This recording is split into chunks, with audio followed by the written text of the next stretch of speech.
Hello everyone. Welcome back to part 2 of assembling your quilt. In today's video, we'll be working on quilting your quilt and also assembling the quadrants into a whole quilt. By the end of today's segment, you should be able to tackle this project confidently from the quilting to the assembly of the quadrants. So my hope of getting this tutorial finished up and life have collided this week. And in order to get this finished in a timely manner, I've decided to use embroidery since this is one of the emphasis of my channel. And one of the things that I want to mention is that I bought a set of what they call quilting tiles. This one, when I first got my machine, and that's been like 11 years ago, so it's been quite a while.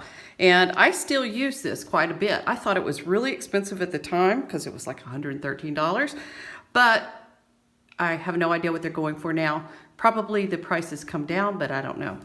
Anyway, I thought it was really expensive, but I've used it a lot, especially with blocks like this because they fit, the design fits so perfectly within my blocks. And that's what I wanted to show here.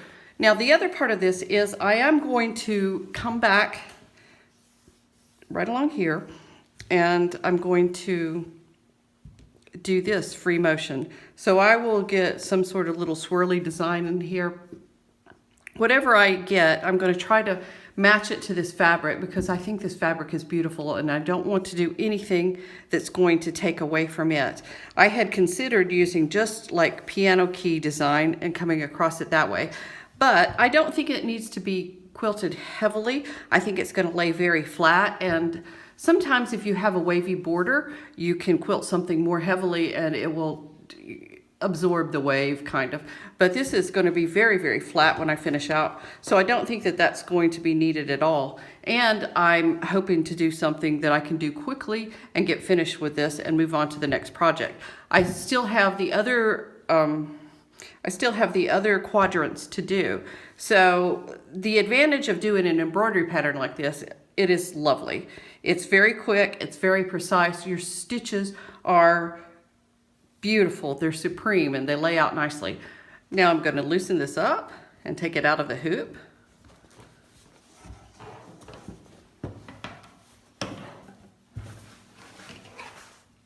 And set that aside.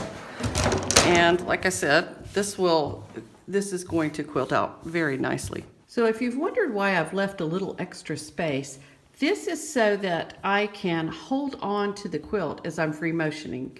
This is well basted in here, and like I said, I think I've used about a 5 or 6 millimeter stitch here.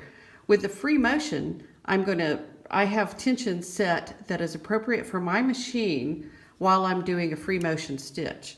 You can just see where my needle is right here, and this is probably about the best angle that I can get in this for filming.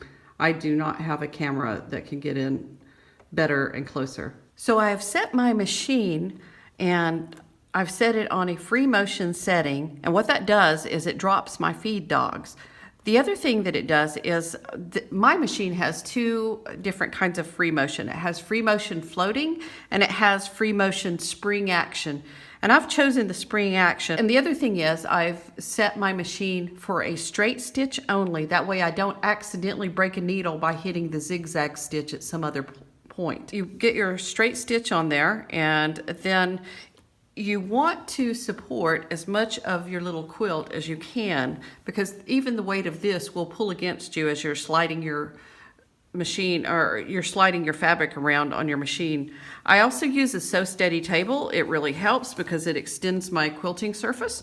And I use a pair of garden gloves, or you can use quilting gloves, whatever you've got handy. Just make sure they're clean. So, and I will set my machine with my needle in a down position when I start, and it will stop in a down position. That way, as I move around, it will stop in a down position and I'll be able to pivot when I stop. So here we go.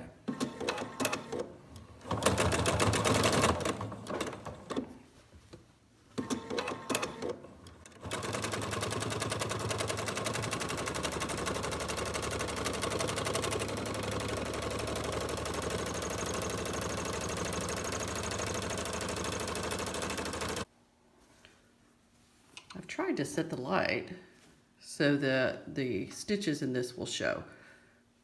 There's a couple of things that you might want to consider with this, and I was trying to get the proof of it. I have not closely echoed everything. I've just kind of went around it. And this is a great thing to try when you're beginning, because the polyester stitches are in there. And this is, I've used a shiny embroidery stitch. And the reason I've used embroidery thread and it's polyester is because I just love shine. So that's one thing that you might consider. But the second thing about it is, as the fabric shrinks, it will shrink around the stitches and you won't notice the stitches at all.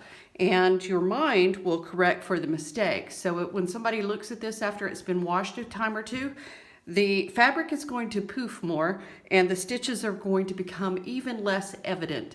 So it will hide, a busy fabric will hide a lot of mistakes.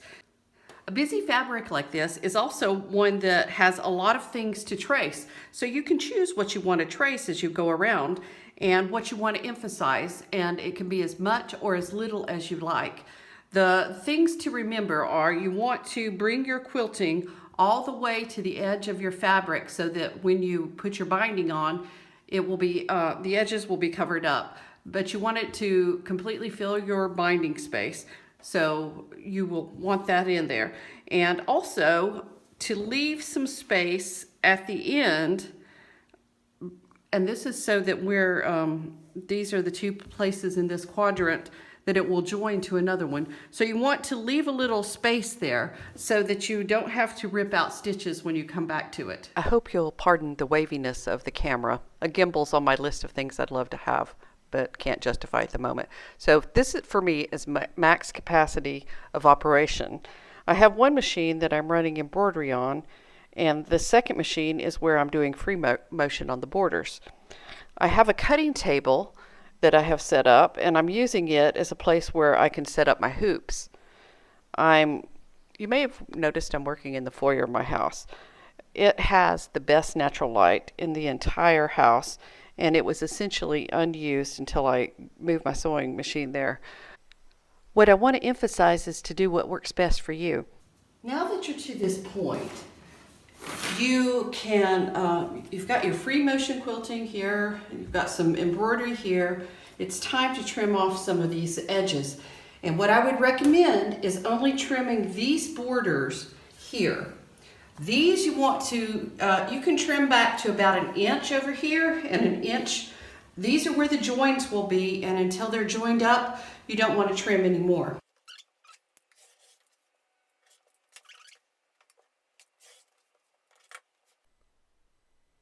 On this quadrant, I want to separate the backing from the batting on this side. Now I'm going to smooth it out, and that is so that you don't cut it when you're cutting the batting. So I want to cut this batting down to about 1.5 inches of width to work with.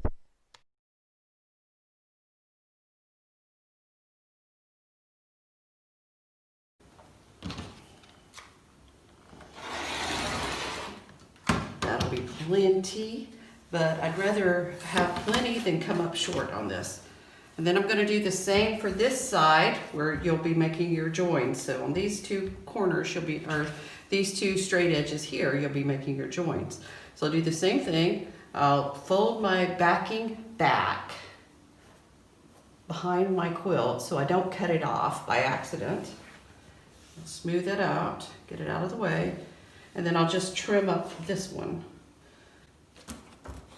Didn't have as much to go on this one, but I still have about 1.25 inches if I can trim off.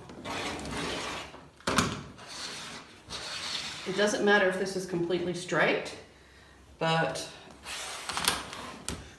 I just want to get some of it out of the way. So as you can see, you have your backing that's extending a little bit further. When I start to make the joins, I'm going to pin this back completely to make sure that it's out of the way. One other thing that I'm going to need to do with this is I have my basting stitches here, and I want to take the basting stitches out so that I can have a little bit of give when I'm joining the front pieces together. So I have 1/4 of an inch, about, this one's going to be really close, but I have about 1/4 of an inch to make my joins. And so this is what I'm going to do at this point. I'm going to pull back and I'm going to get a seam ripper. These should come out really easy because they're like 5mm stitches, so they should just come out like silk. A word about pinning. So if you'll notice, I have my fabric turned back with the backing and the batting on one side of my quadrant. And then on the other side, I have the same situation. The backing and the batting is turned back and it's pinned back. And the reason I've done this is just to make it more manageable as I'm working. So the sewing field is this 1/4 of an inch that I've left here. And the next thing that you're going to do is you're going to get pins and you're going to start matching up these places. So you can see where the borders on both of the quilt fronts are, and you want those to come together. So you're going to pin right there. And you're going to pin your end right here. This is a big thickness of fabric, so it's a little bit difficult. And then you're going to come to where your logs come together. I'll show you right here. And you're going to pin that together at the seams so that your seams will come together and it will look like you've just joined them together perfectly is what you're aiming for. And then you're going to find, so there's right along the edge right here, there's going to be a couple of your logs that come together in the same point. There's not a whole lot of joins that you have to make here, but you want to pin that one too. And then you're going to go to your end and you're going to pin right there.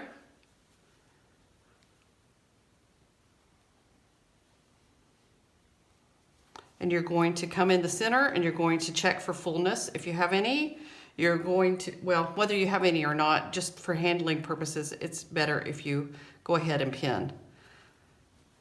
And then you've got one more space over here. Same thing. You'll just come back and you'll pin right there. And then you're going to take it to your sewing machine and you're going to sew along the 1/4 of an inch. Trying, what you don't want to do is catch your batting here or your backing. So that's the reason that I've got it pinned back like this. Now you have taken your seam and you want to come back over to the other side and you want to check it and make sure that you're satisfied with where everything is meeting up. Then you want to flip it over to the other side. And what you're going to see is something like this. At this juncture, what I'm going to do is I'm going to basically decide that I'm going to keep my backing on one side and my batting on the other. And I'm going to take the batting out of one side. So I'm just going to get scissors and I'm going to snip this off.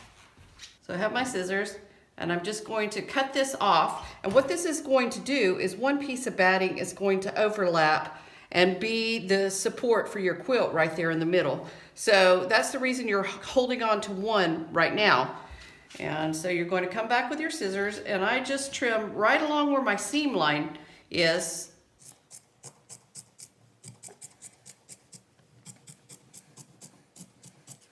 I'll take that right out. So then you're going to start to see things are going to be much flatter. You don't want a huge bulky piece right here. This is what you're going to get. On the other side, I'm going to trim some of this back too. So what you're going to get, you're going to want to keep a little bit here that everything folds over. I'll get into that in a minute. For the batting piece here, I'm going to give myself about, the seam line is right here and I'm going to come out 1/2 inch and I'm going to give myself 1/2 inch of overlap. This is a place where I'd rather cut it a little bit big and then cut it back if I need to, then cut it too short. So the reason you've done this is so that you can debulk your seam as much as possible. So you want to take as much of one piece of batting out as you can. As you can see, there's a lot taken out on one side. And you want to fold over your other. You still need the batting for the structural support, so you don't want to take all of it out. And then you want to get it as smooth as possible. Now I'm cutting away about 1 inch of fabric on one side. I've already debulked my center as much as I can. And the reason I chose 1 inch is because there's a point where it's difficult to fold this up. Now I folded this inner piece of fabric on your backing over the remaining bulk, and I want to just press this with an iron.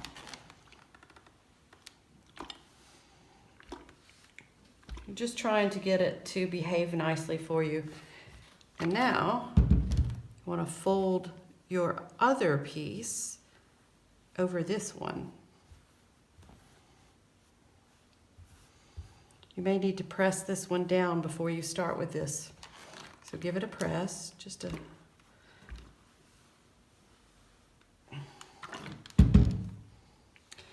And you're going to treat this just the same as you did the other. You're going to cut off about 1 inch of fabric, and then you're going to fold it under the fold that you've already got. Give me a moment and I'll demonstrate. Here, I'm snipping out additional fabric and I'm leaving myself about 1/2 inch. This is to take out the bulk as I go along. So now I've cut I've cut about 1 inch, maybe 3/4 of an inch, and I folded it under like this. And so what you're doing is you're tucking your two sides together, just kind of like a little nest where they're kind of folded inside like this.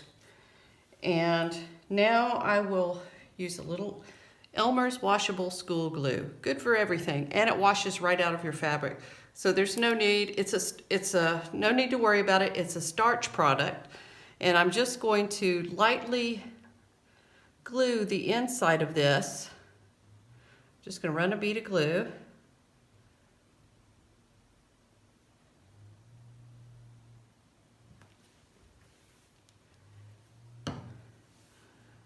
Tuck this back over like this. And I'm going to bring my iron back over here, and I'm going to heat set this into place.